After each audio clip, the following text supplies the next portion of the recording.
what is Hadoop and what is big data, and what are the related tools. I mean the various tools into the Hadoop ecosystem and how they are connected, and what is most probably we'll talk about what is the what is data and what types of data are there. Uh, why why are we using Hadoop, and what are the problems that Hadoop solves, and how do we proceed with Hadoop and all. Right. So first thing is I would like to know what is data. So what is data? I would define data as data is anything that can be stored and retrieved in a computer system, right? So a data is one which can be persisted, right? So the persistent duration can be very small or very large. Like there is short-lived data and there is a long-lived data. If you are storing data on a disk or a file, which is basically a long-lived data, or if you are storing a data into a database management system or a data warehouse, it is a long-lived data. And a short-lived data is one. So for a good example is if you are transmitting data over the network, right? So if you are transmitting data over the network, so there wherein the data is very short-lived there. So it lives for a very short period, maybe to the order of milliseconds to seconds, right? So this is data, right? And the metrics for measurement of data is this. So you have the basic unit for measurement of data is bits. So 8 bits is equals to 1 byte, right? 1024 bytes is equals to 1 kilobyte. 1024 kilobyte is equals to 1 megabyte, and then we have gigabyte, terabyte, petabyte, exabyte, zettabyte, followed by yottabyte, right? Next. So what is Hadoop? Hadoop is a distributed framework which allows distributed processing of large data sets across clusters of commodity computers using a simple programming model which is called MapReduce. Right? So Hadoop is a distributed framework. Say it as a distributed framework that allows distributed programming, right? So which operate on a large set of data.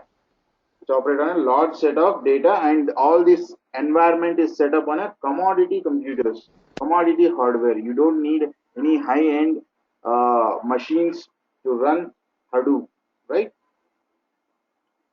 So, and Hadoop uses a programming model called MapReduce.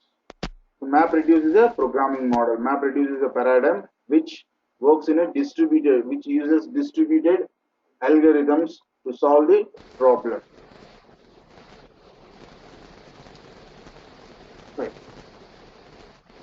If we talk about data, right? So what are the trends of data, right? How is the data growing, right? So if you look at the trends, see, look at here in the on the screen. So in 2011, this is the volume of data. In 2012, this is the volume of data, and it is growing at a very faster rate, right? So 2014 data. So 90% of the world's data is created in the last 2 years, maybe more than that, more than 90%. It is growing at a very exponential rate.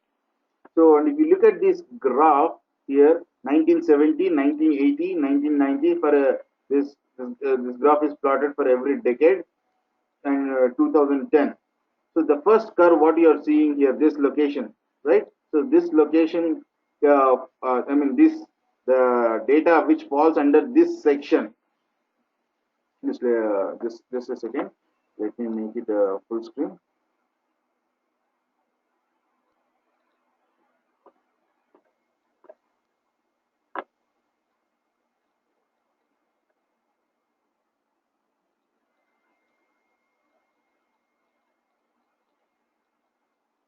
Right.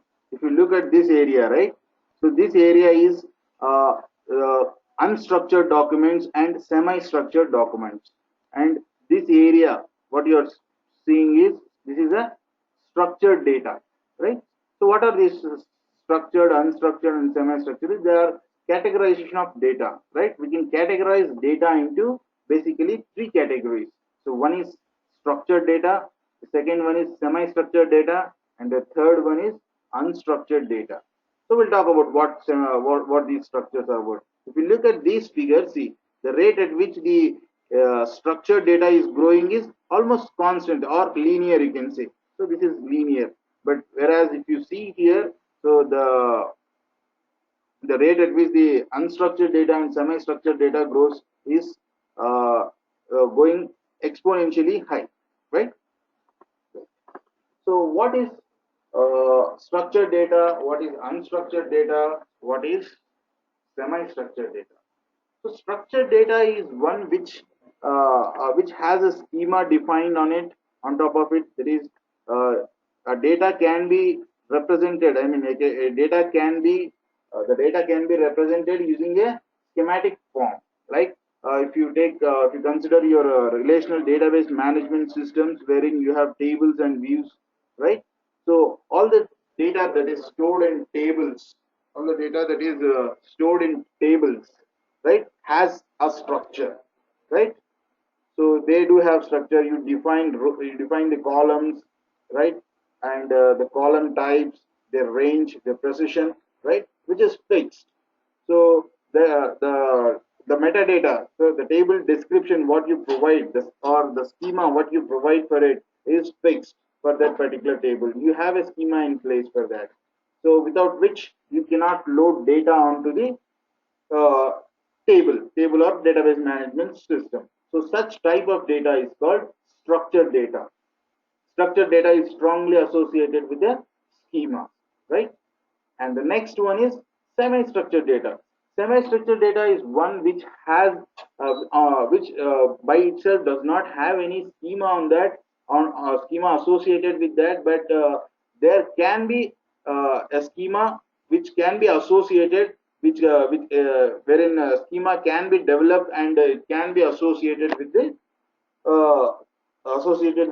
data. For example, if you consider an XML document, which is a pretty good example for a semi-structured data, XML document by itself does not have any schema defined within the document. However, you can define an XSD or something of that sort to define the contents of the XML document.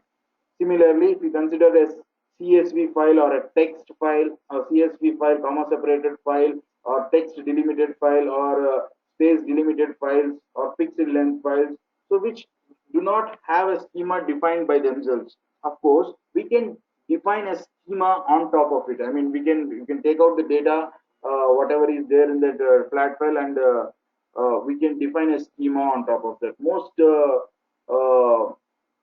Most tools whatever operate on the semi-structured data will have a capability to define the schema, right? Like if you have, I mean, if at all Informatica or any Oracle data integrator, these are the tools which operate on top of data. So it can be anything, it can be relational or non-relational. If it is a semi-structured data like XML files and flat files or text delimited files, right? So these tools can look at the data, look at the contents of the those files, and they'll be able to generate a structure for that, right? So those are so such type of data is called semi-structured data, and then last one is unstructured data. So unstructured data is the one which does not have any schema associated with that, right? So you cannot have a schema, you cannot define a schema on top of it. Like for example, your text, your image documents, your document files, right? PDFs, and what else? All multimedia content falls into the category of unstructured data, wherein you cannot define a structure on the content what is being stored in the unstructured document. So, so these are various types of data, right? And okay, we'll talk about RDBMS and Hadoop, right? We'll talk about the differences in the next coming slides. And the next one is the what are the various challenges that big data addresses, right? So big data is not about only big data. That is, in the sense, not only it is not only about huge volumes of data. The term big in big data implies to huge volumes of data. But not only to that, but there are other two factors which are to be taken into consideration. So there are two other factors to be taken into consideration.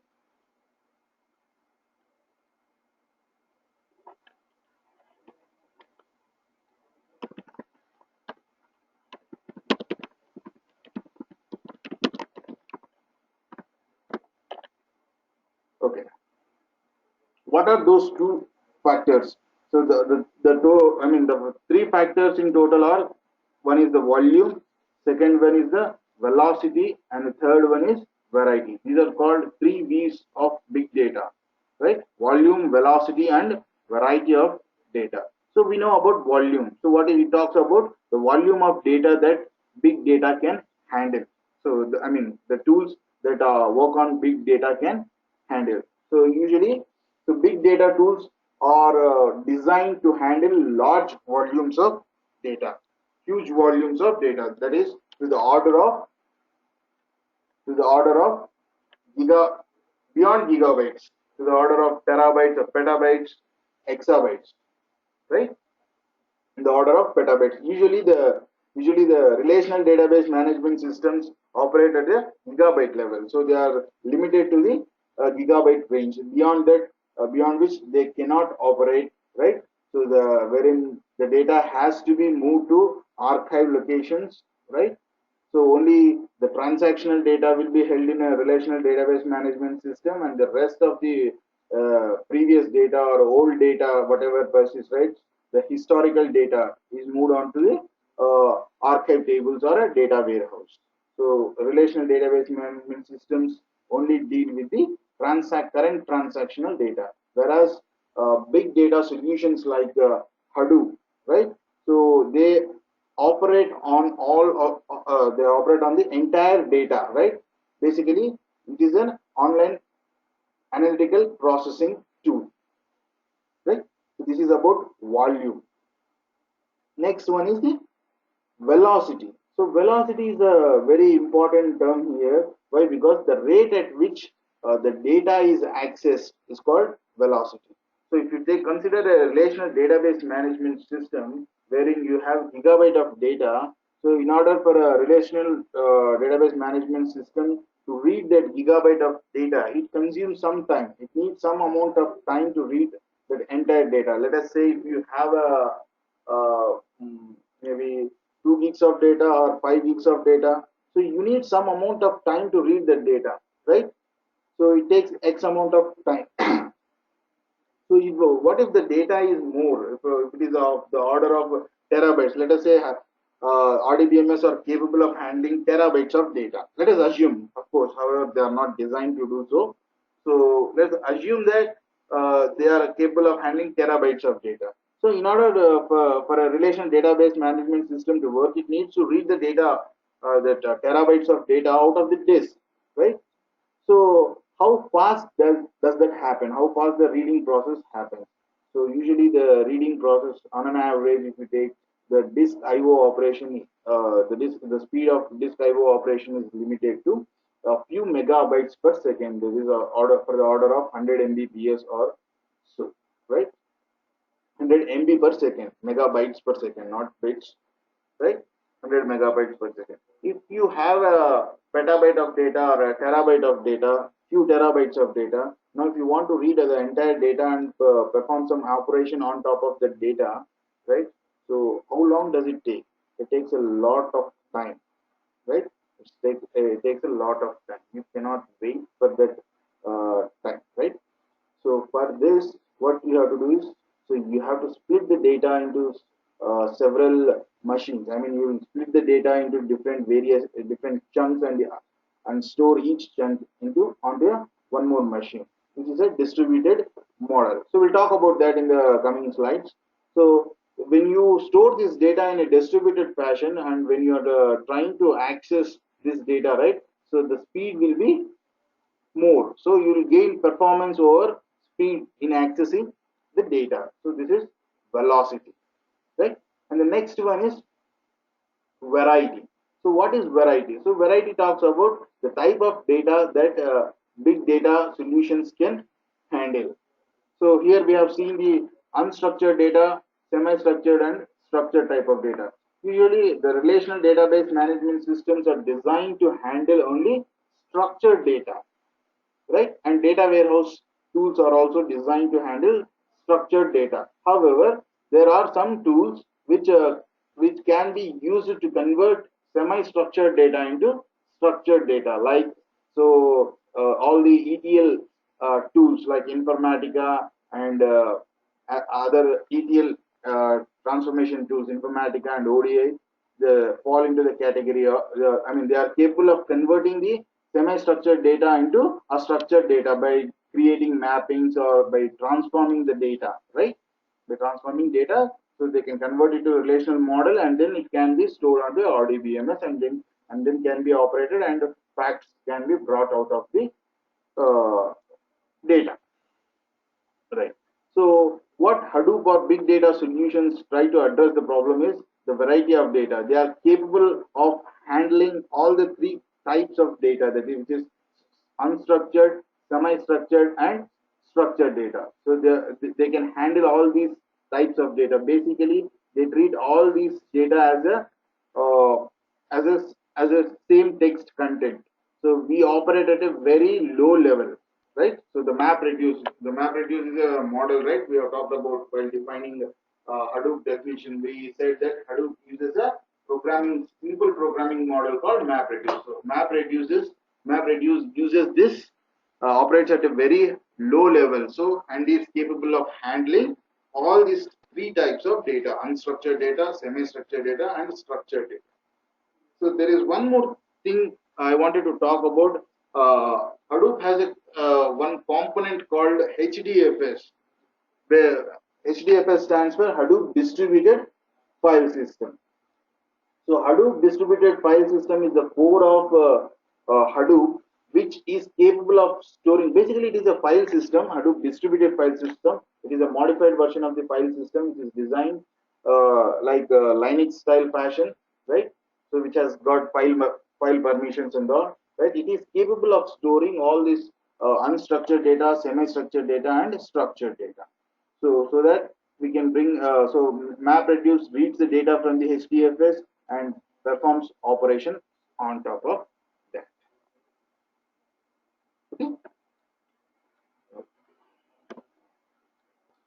Yes. So how much data are we generating, or how much data are we consuming? So where does this data come from? What are the various sources of data and all? So do you know that Facebook produces 10 terabytes of data every day? However, of course, this is a old figure. This value might have been increased, right? 10 terabytes a day is very less for Facebook. Even Twitter now produces around 15 terabytes of data every day. Facebook should be generating even more, right? And if you see, the New York Stock Exchange generates about 1 terabyte of new trade data, the data per day. So the trading data, whatever trading happens, right? If you buy stocks, sell stocks, so all this data, if you capture all this data, so New York NYSE captures all this data and stores. So it captures about 1 terabyte of new data every day. Next, how much of data is available in the entire world? So it's approximately somebody has calculated that a rough figure would be 2 zettabytes, right? 2 zettabytes. 1 zettabyte is 1024 exabytes. 1024 exabytes is 1024 petabytes, right? Yes, this is what I was mentioning. So it takes more than 2.5 hours to read a 1 terabyte data off the disk at a rate of 100 Mbps. 100 Mbps, if you consider this 100 megabytes per second as a transfer rate of as an average transfer rate of your disk, right? It takes 2.5 hours to read 1 terabyte of data. So now big data solutions are capable of handling uh, petabytes of data. So just think over how much time does it take to read a petabyte of data out of the disk. So it takes a very long time, right?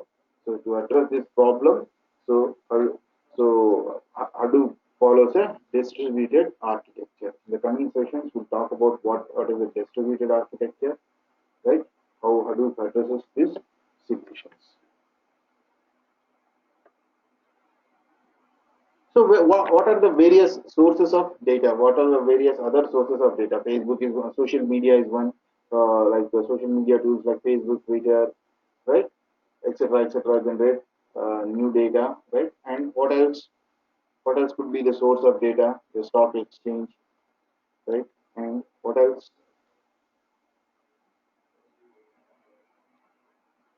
This could be anything, machines, right? Sensor data, right? We have RFID sensors, machines, right?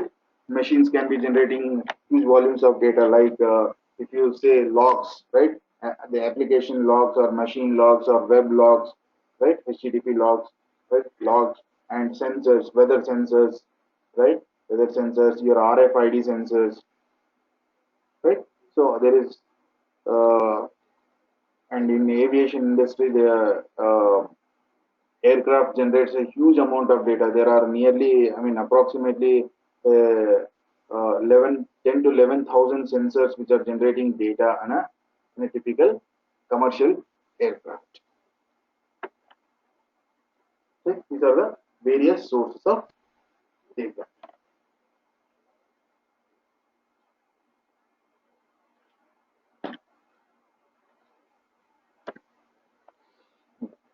Next, what is the problem that big data is trying to solve? So, what problems do we have with the data? What we have generated, and what is big data trying to solve? Right. So, if you can read this statement, what this the statement on this slide says that, right?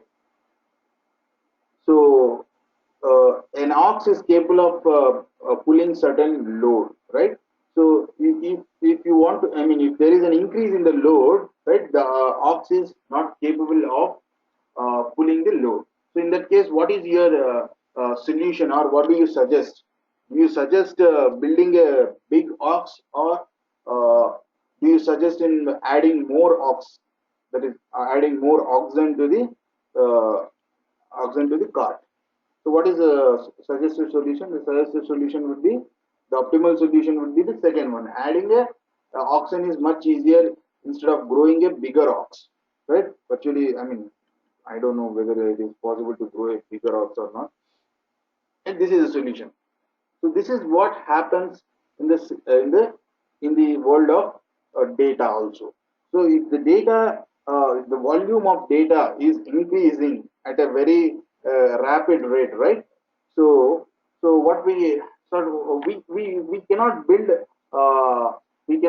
high end computers, or we cannot increase the computing power, or we cannot increase the resources on a computing device to handle that big and huge volume of data. Instead, what we can do is we can divide the data, or we can divide the problem into smaller chunks. We can divide it into a smaller chunks, and allocate each chunk to each small amount of chunk to a individual machine, right?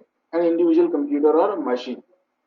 So thereby, so this programming model, this methodology is called distributed architecture. So in a distributed architecture, right, you divide the problem, or you divide the data, or you divide the resources among the several other computers, or several other uh, processing devices, right? So same is the case in the case of Hadoop.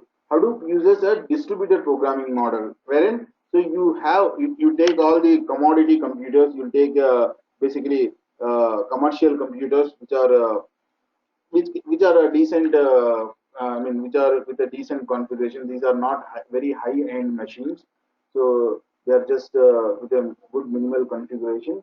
So you make them a cluster, right?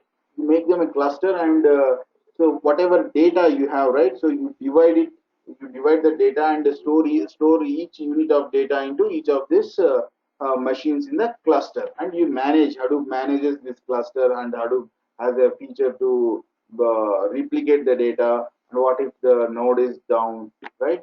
So how to recover from a failure and all sorts of various other issues, right? This is how big data is. This is how Hadoop is trying to solve the problem of big data, right?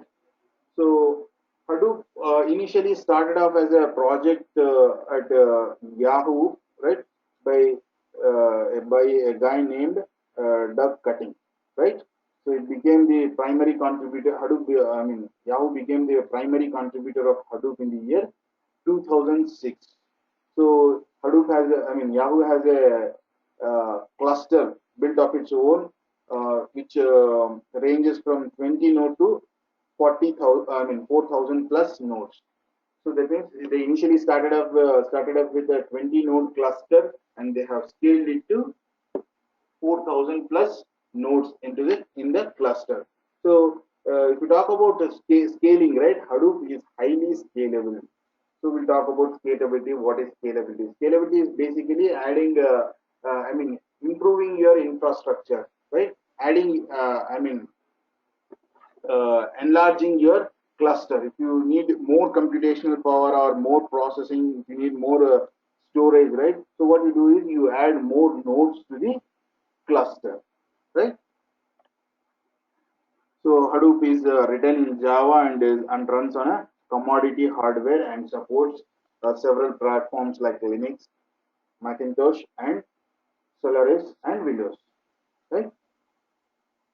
However, it is most widely used on Linux-based machines. Right? So the largest publicly known clusters are Yahoo's 4,000 plus 4,000 plus nodes cluster, followed by Facebook's 2,300 plus node cluster.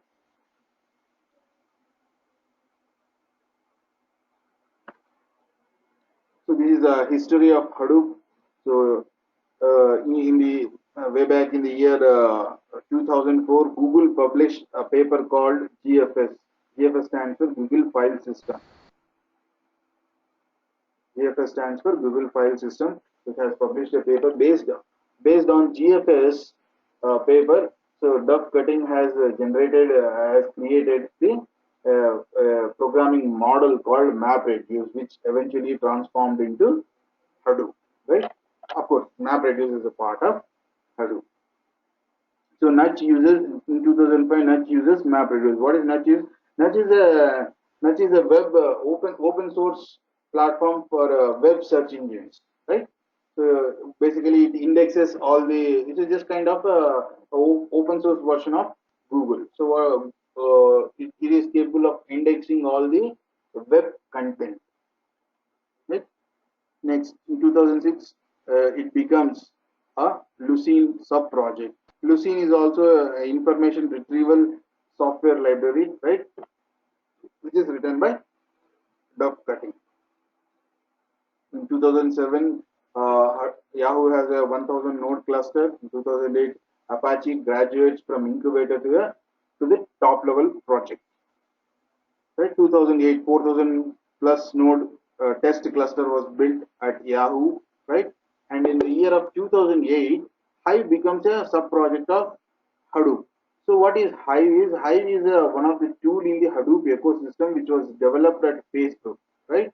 Facebook has developed this Hive and a query language associated to that called HiveQL, right? So we'll talk about HiveQL and all, right, in the coming sessions.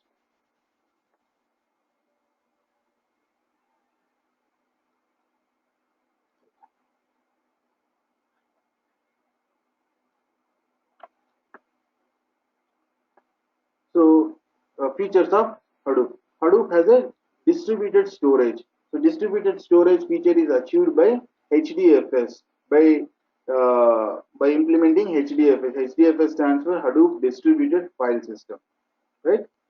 So it is a distributed storage span which spans across various machines in the cluster, right? each machine in this cluster is called a data node.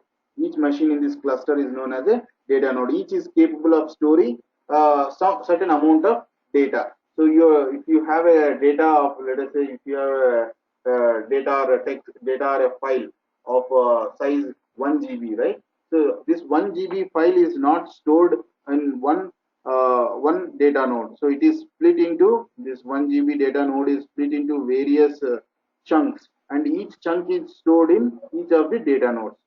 Of course, if replication factor is not configured, so it is stored on only one node. By default, the replication factor is 3. So each chunk of data is stored on 3 nodes in this cluster. So for fault tolerance, right? So that is what fault tolerance is. So fault tolerance is basically, say, let us say if a node in a cluster goes down for some reason, right? It has some hardware issues or it is out of network, right? So then, so you are losing the data which is stored uh, on this node. So the data stored on this node is not accessible. So in such cases, Hadoop has a mechanism to recover from failures, right? So how does it recover? It recovers by storing the data or replicating the data. So the data which is stored on this particular node has also been stored on several other nodes based on your configured parameter replication factor, right? So it gets the data from the other nodes, other replicated nodes, right? And the next one is scalability, right? It is easy to scale your cluster. Just you can add a simple node, one more new data node to this data node to your cluster whenever you need more storage or more computing, right? So you can add a data node and then start using the cluster. It is very easy to add a new node to the cluster, right? Right? So just basically changing just a few configurations on the Hadoop cluster, right? So distributed processing. So I'll talk about this distributed processing with an example, right?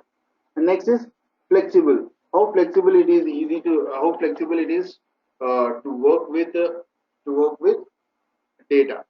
So let us say now we have data on top of all these nodes. Right now we need to operate on this particular data. So how do we operate? Is we need to operate in a distributed fashion. That is, we cannot bring the entire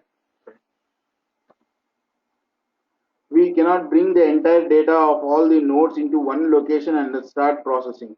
So which is not possible. Why? Because you are creating a bottleneck here. If you start pulling all the data from across all the nodes to one centralized location, so you are creating a bottleneck. So this becomes your bottleneck, right? This is what typically the relational database management systems do. So what they do is they store the data in various locations. They are capable of storing data in various nodes or various storage devices like SAN or NAS or different disks, right? No, but what happens is when they want to process that information, what they do is they try to fetch the data to this computation machine. Let us say this is where the RDBS management system is installed, right? So they fetch the data from the uh, storage devices and start processing on top of that data. So which creates a bottleneck here. So this would become the bottleneck. So if this happens, if this is the same what happens in the case of Hadoop world, so this would die off. This would become a bottleneck. It will burst out, right? Because so you this each data node is capable of storing terabytes of data, right? To start pulling terabytes of data, so which is virtually impossible, right? So in order to solve that, what we have to do is we have to operate on the data at the node level itself. So whatever data is stored on this particular node is operated there itself. Only the result is brought back. The result is brought back, right? So the data whatever is stored on this node is operated, and the result is brought back, and the results are combined. So this architecture is called MapReduce. MapReduce is the architecture wherein you solve the problem at the node level, right? So it is basically bringing computation to data, not bringing data to computation. If you take a database management system, right, you are bringing data, you are getting the data from the storage device to the to your RDBMS, which is you are bringing the data to the computation, right? Hadoop is not like that, right? Hadoop solves it the other way. So it sends computation to the data. Hadoop, in case of Hadoop, you have a map reduce program, right? Design. So it tries to solve some particular problem. What we do is we send the map reduce program to the directly to the node itself. Map reduce program is usually very small, to the order of kilobytes or megabytes, depending upon your what you're trying to solve, right? So you send this map reduce program itself to all the data nodes, right? Thereby minimizing the amount of data that is transferred over the network, right? Thereby you are not creating any bottleneck. Your program is easily transferred to all the nodes, and the program is executed on the nodes itself, right? So thereby you gain more computational power also. So in this case, in case of RDBMS, the computational power is limited to the machine on which the RDBMS system is set up, right? Whereas in the case of Hadoop, right, the computation can be scaled. If you are running out of computation or any storage capacity, add few more nodes to your cluster, and you are done, right? You gain more computational power and storage. Next one is performance. So Hadoop gives you a very high performance. We talk about the performance metrics, right? And then, so this is about distributed process. This is how you solve the problem, right?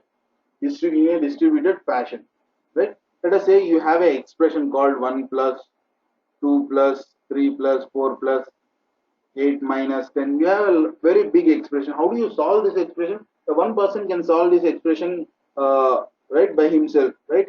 Instead, what we can do is we now have three members, Peter, Satya, and Yaya, right? We can divide this problem into three sections, right? So Peter solves this section, and then Satya solves this section, and then Yaya solves this particular section. And what I will do is, so I will take the results, I'll take the output what Peter gives, and I'll collect the output from Satya as well, and Yaya as well, and I will aggregate the result. I will aggregate the output what has been given by these three candidates, and I will aggregate them, and I will come to a conclusion. This is what I mean. This is how Hadoop's map reduce architecture works. This is a distributed programming model of Hadoop, right? Basically here each operation what you have performed, right? So this is carried out at a node level. This is carried out one node, this is carried out one node, and an output is generated. So what is the output is, it is in some format of output which Hadoop data nodes generate, which is in the format of key value pairs, right? This generates some key value pairs, this generates some key value pairs, right? Now, so there should be someone who is capable of aggregating all this data. So this data is again then combined by the job tracker or task tracker. We'll talk about that in the future sessions, right? So the data is aggregated, and then you arrive at a final output. So basically you are splitting your problem into several individual units which can be performed on each of the data nodes, right? Next one. So what are the differences between a relational database management system and and Hadoop, right? So first thing is, all relational database management systems follow schema on write architecture. Like uh, let us say you want to have some data inserted into the relational database management system. That is, if you want to write a data, if you want to insert some data into a table in a RDBMS system, right? So what is the first thing that you do is the first thing you do is you create a table. right? If you look at the create definition of a table, right? What you're basically doing is you're defining a schema for the data what you're trying to store, right? So before you insert the data into the RDBMS, right? So you are defining a schema. A schema is already in place prior to inserting the data, right? And whereas in case of Hadoop, right, you don't need to have a schema while inserting data, right? You just insert it as a plain text file, right? Text file or a binary file, right? And then when your application or program retrieves the data from the Hadoop, that is which is basically HDFS, which is read from HDFS. When it reads this data from HDFS, so a schema is defined within the application itself. The application defines its own schema, right? So this is how HDFS takes care of the schema problem. The next one is interactive. So RDBMS systems are well suited for interactive applications, like wherein you have a transactional data flowing from the business application to the RDBMS systems, right? So wherein the data is all structured, right? It is not RDBMS systems are not capable of handling unstructured data. So whereas Hadoop, in case of Hadoop is used for batch processing. Uh, you do not process transactions, right? You do not use any transactions in Hadoop, right? Right? It is used for batch processing, bulk processing. So the end users of the relational database management system would be the business users, business application users. They could be these users could be hundreds or even thousands or millions in number. If you consider Facebook as an application, right?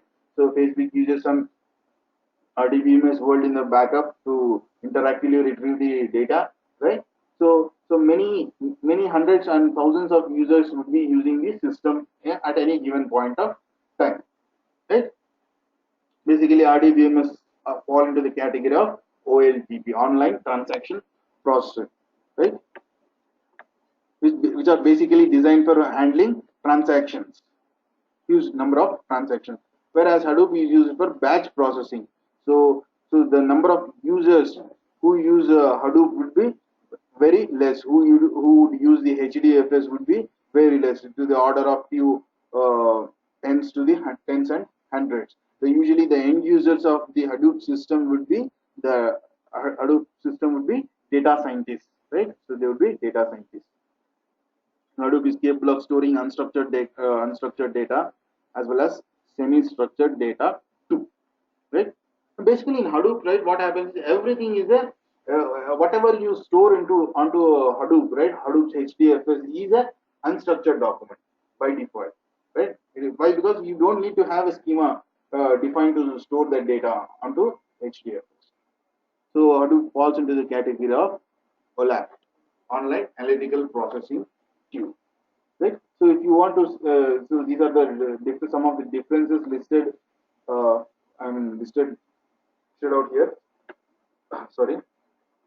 One is latency. If you take OLTP systems, right, they have a very less latency to the order of just milliseconds. So 1 milliseconds to 100 milliseconds.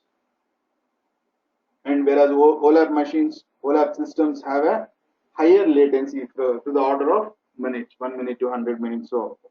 And then the concurrency, the number of users who are concurrently using the system would be thousands in number, right? Whereas in OLAP it is usually very less, less than a few hundred, less than 100. Or it depends on your system how it is being implemented.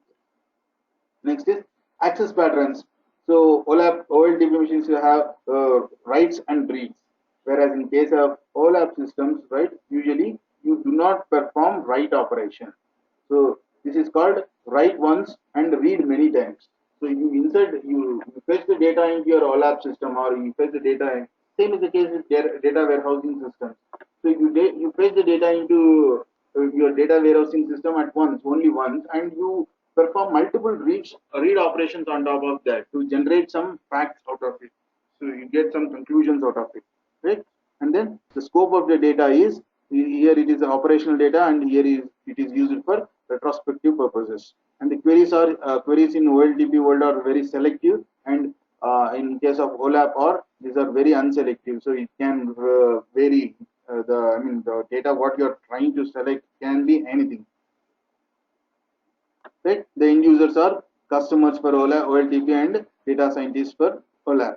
And the technologies that OLTP systems use, SQL and NoSQL, right? Not only SQL, because NoSQL languages include MongoDB, so which uses document object model, or JSON, right, which is to represent the objects, right?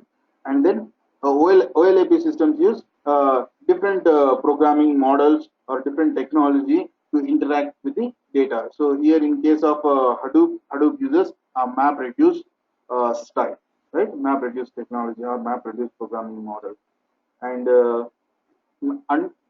other systems use massive parallel processing, right? Which is capable of concurrently processing huge volumes of data, right?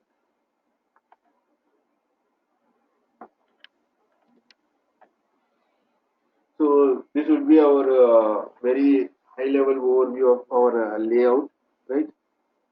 So we'll be discussing about Hadoop technology stack, right? We'll discuss about what is HDFS, right? And we'll be setting up a Hadoop cluster, right? And then we'll talk about what MapReduce is, and we'll write programs on MapReduce, right? And we have several other tools into Hadoop ecosystem, which are basically, I mean, these are the important ones which are listed out here: Pig, Hive, HBase, Scoop, Zookeeper. There are several other tools, Plume and Barry, and several others. We'll talk about the various tools in the ecosystem, and we'll look at some troubleshooting techniques on Hadoop, and at the end, we'll look at Hadoop on the cloud, how to run Hadoop on the cloud, what are the various other distributions available. So, to talk about distributions, Cloudera is one distribution, right? Hadoop is from Apache, if you don't know that. So, Hadoop is from Apache, which is a very open source, which is an open source one, right? So these open source libraries are obtained by companies like Cloudera and Hortonworks and several others, and they are customized, right? Customized and packaged with a good user interface, and some tools, some additional tools which support, which help in easily using the tool, which eases the ease of usage, and then they sell that particular tool. Such distributions are Cloudera and Hortonworks are such distribution. We'll see about those distributions. We'll just see a walkthrough, right? Next, environment setup. This would be our environment setup, right? So we will be running Hadoop on a Ubuntu Linux machine, 1404, which is lifetime supported, and then this virtual machine will be running on a virtual box, Oracle virtual. I mean, you can use any virtualization software like VMware, right? VirtualBox, Hyper-V, anything. Or else, if you have a Linux installed on your machine itself, or in your laptop, you can directly install Hadoop and you can start working on that. So the version of Hadoop would be, what we'll be using is 2.5.0, and it requires the uh, development Java development environment 1.7, uses JDK JDK 1.7. So this would be our cluster setup, wherein we will be having one name node and several data nodes. We'll talk about what a name node is and what data nodes is. Basically, in order to, I mean, to briefly say, the data nodes are one where all your data is stored. So all your data in the cluster is stored in the data nodes. Name node is one which is responsible for managing all these data nodes. It manages all these data nodes, and it holds the metadata of all the content that is stored on the data nodes. This metadata is stored in memory in the name. So we'll talk more about that while we discuss about HDFS.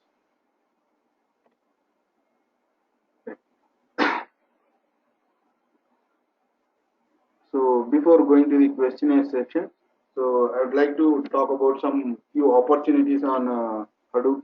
So why one should learn Hadoop and what are the opportunities out there? So Hadoop is a hot cake in the market or hot cake in the IT industry. Why? Because you can notice that how at what rate the data is increasing and what are the needs for processing the data, right? So you have data, you have huge volumes of data sitting there, right? You mine that data, right? You analyze the data and bring some useful facts out of it, which help your businesses grow, right? Nearly two-thirds of the companies, so two-thirds of the companies are considering big data solutions in the next in their next 5 year plan, right? And see, companies like if you see Amazon, right? So if you log on to Amazon site or Facebook or Flipkart, right? So they show recommendations, right? If you purchase a product on Amazon, let's say you purchase a product, you get recommendations saying that users who bought this also bought this product, right? So it shows recommendations. How these recommendations are generated, right? Now, each time you perform a purchase on Amazon or Flipkart. For those who don't know what Flipkart is basically an Indian version of Amazon, right? Uh, when you perform purchases, right? So all the data, all the transactional data, what is, what is generated, right, is captured and stored. They put it into Hadoop, right? And so this volume of this data is very high. So they push all this data into a Hadoop cluster, and then they run MapReduce jobs and generate some facts out of it, saying that this product, if users have purchased this product, they are more likely to purchase this product as well, right? So based on that, they show recommendations, right? Like some music stores. So if you purchase this album, right? So users who have purchased this album are more likely to purchase this one. So they help this kind of facts what they bring out of the data, right? So is helpful for their business. So most companies are trying to consider this big data, implementing big data solutions. So I think done with the demo session. So next is, do you have any questions for me now?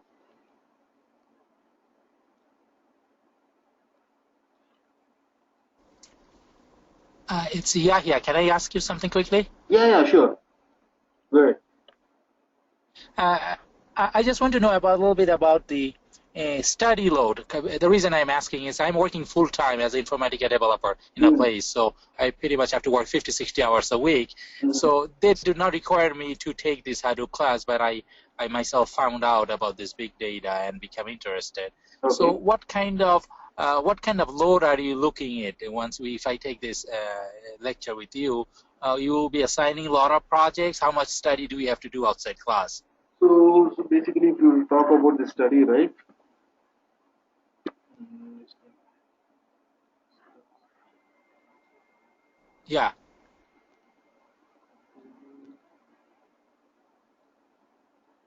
So this is what the course content is, and the duration would be 40 to 45 hours. We'll be spending 40 to 45 hours to complete this course. So this is a, if you have not received the course content, right? So just get in touch with our coordinator. So he will share you the course content and the course duration and the fee structure as well, right? So at the end of the session, right, once this at the end of this demo, please drop your email IDs and telephone numbers, contact numbers, so that our coordinators will get in touch, right? And then they can use, or else you can always send an email to info@techclasses.com. Okay. Okay. And it will Info@techclasses. be an hour class or 2 hour class daily? So it will be a 1 hour class. It will be a 1 hour class which spans, in total of 40 to 45 hours. Okay. That's good. Thank you. So our coordinator will convey you the timings, right? He'll talk to you and so he will convey you the timings and other details. please drop your email IDs and telephone numbers. So in this chat, and also you can mail it to this address as well. So this is basically what our course covers. So we have what is big data, right? Introduction to Hadoop, and then the tools in the Hadoop ecosystem, map-reduce programming model, Hadoop cluster setup, Hadoop cluster configuration, right? So what are the various mode, local mode, pseudo-distributed or mode, or fully distributed mode, and what is HDFS, HDFS building blocks, what are the various components of HDFS like name node, data node, job tracker, task tracker, and secondary node, right? What is yarn, right? What is MapReduce? What is a replication component? HDFS commands, right? What operations can you perform on the HDFS file system, right? And then HDFS Java client API. Of course, there are many Java many APIs for HDFS right nowadays, right? So how do you start your Hadoop daemons in various modes like safe mode and other mode? What are Hadoop daemons? How do you start them, right? And then so parallel processing, Hadoop data archives, data integrity and compression, and the next map reduce. What are the various components of map reduce? What are task tracker, job tracker? This, what is a mapper? What is a reducer phase? What is a combiner? What are various uh, types?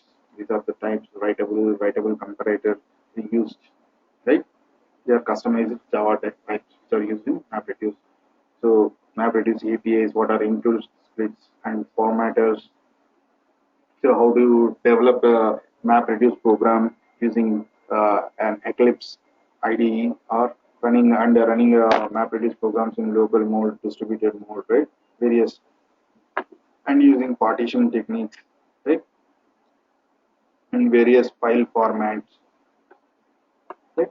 So and several other things how to perform joins and several other operations, right?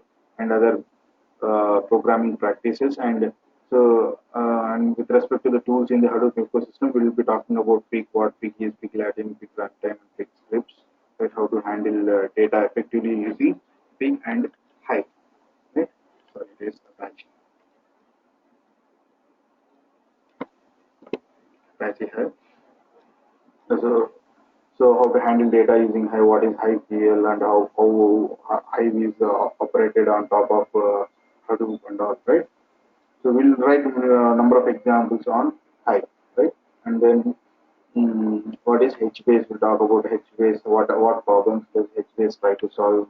We'll talk about the similarities between HBase and Cassandra and various other column oriented data stores, right, out there. Right? And we'll talk about Zookeeper, right? Zookeeper. We'll talk about Scoop, Flume, Oozy, what Oozy is, and how it helps us in building workflows and all, right? So how to integrate Pig and all. So this is the overall course content. It is very it is at a very high level. Okay? So you can just go through it. If you don't have this, you can just find it on our website techclasses.com/courses/Hadoop as well, right? So do you have any other questions? Just one last thing. How about any hands-on project based on you have showed us a lot of theoretical stuff you are going to cover, but Mm-hmm. in the real-time interview without the real project, Mm-hmm. when we go for a real interview, they always want to go based off the real-time project rather than going strictly on the theoretical stuff. So Mm-hmm. will you handle any hands-on project in this course?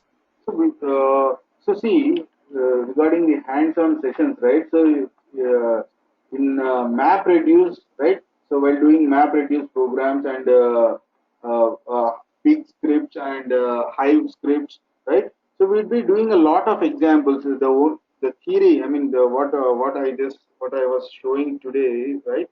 Just only last for few sessions, maybe to the introduction, and we'll be discussing about what HDFS is and what MapReduce does, and the rest all is practical, right? And the rest all is program oriented. We'll be writing programs or we'll be running commands to demonstrate whatever we'll be seeing, right?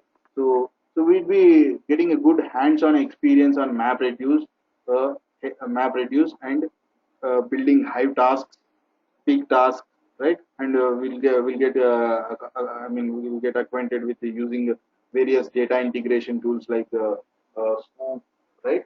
Scoop and all, right? We'll use tools like Vue and all to import various logs data into. So basically, it will be a real-time scenario driven itself, but the only thing I wanted to say is the data what we use here would not be a very real-time data. It will be a academic data, which is usually used for training purposes. Of course, it would be as good as a real data. It will be in good volume in number. We'll try to work with gigabytes of data, not terabytes at least. We'll work with gigabytes of data. We'll put gigabytes of data into Hadoop cluster. We'll run MapReduce jobs. We will talk about the performance metrics, how our MapReduce programs perform, right? So we'll tune it, right? So that is why I have a session dedicated for uh, dedicated for talking about the performance metrics, right? So here we have, right, troubleshooting. In this troubleshooting section, we'll talk about how to troubleshoot any problem, or how to optimize your MapReduce programs using TerraGen or TerraSort, how to generate benchmarks, right? So we'll talk about that in this particular session. There shouldn't be any problem.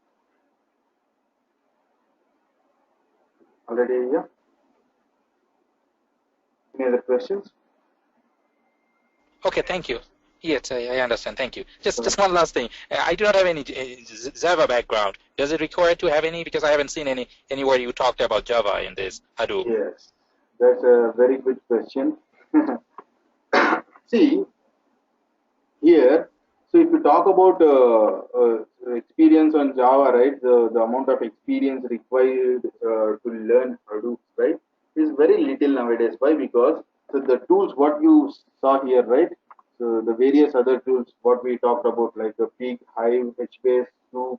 So in the initial days of Hadoop, when Hadoop was evolving, right, when it was in its early stages, that is in the year of 2008 or 2010 or so, right? So all these tools were not there. So they were not there. There was only two things in Hadoop, right? One is HDFS and the other was MapReduce. So these are called the core components of Hadoop. So these are not the core components. These are the additional components which work on top of Hadoop. These are not Hadoop. So these are the other tools which facilitate, right? Which facilitate, which simplify the task of working with Hadoop, right? So any task on Hadoop can be accomplished using MapReduce. MapReduce is a programming model. MapReduce is a style. It is a way in which you write your programs in a distributed fashion. So you write a program using any programming language. MapReduce supports various programming languages like primarily it supports Java, and additionally it supports Python, right? Python, C, C++, right? So you have several other implementations, right? MapReduce implementations for each of these languages. So MapReduce supports various other languages as well. Right? You can use any language to accomplish MapReduce programs.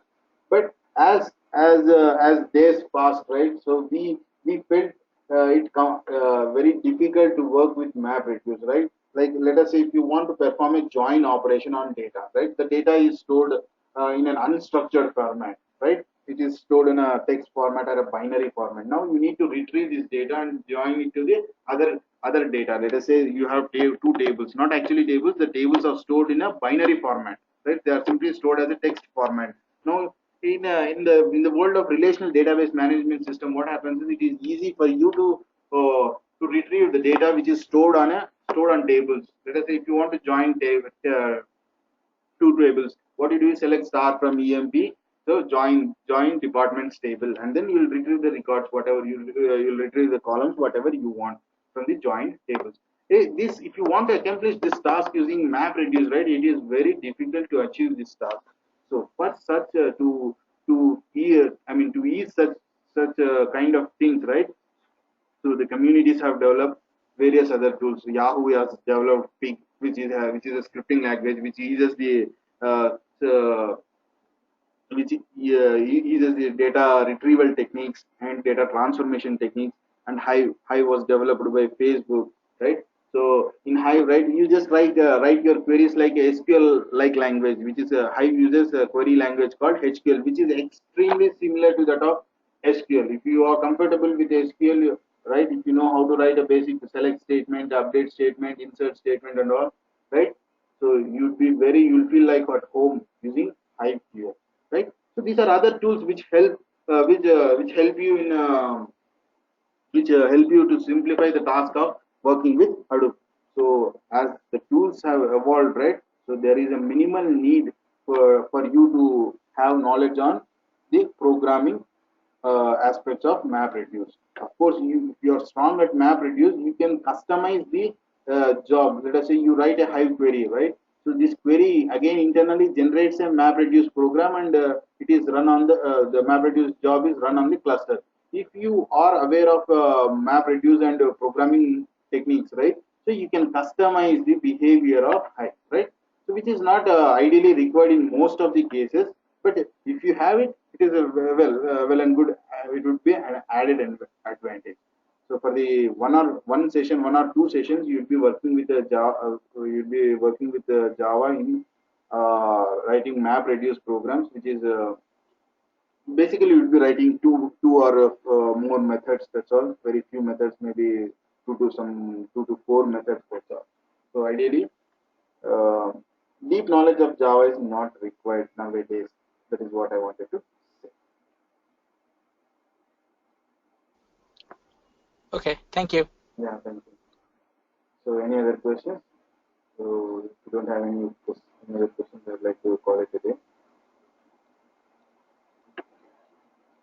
So, all right, guys, please drop your email IDs and telephone number so that our coordinator gets in touch with you and he can share you the course content and several other information as well. Right? So, thank you for joining. Have a great day.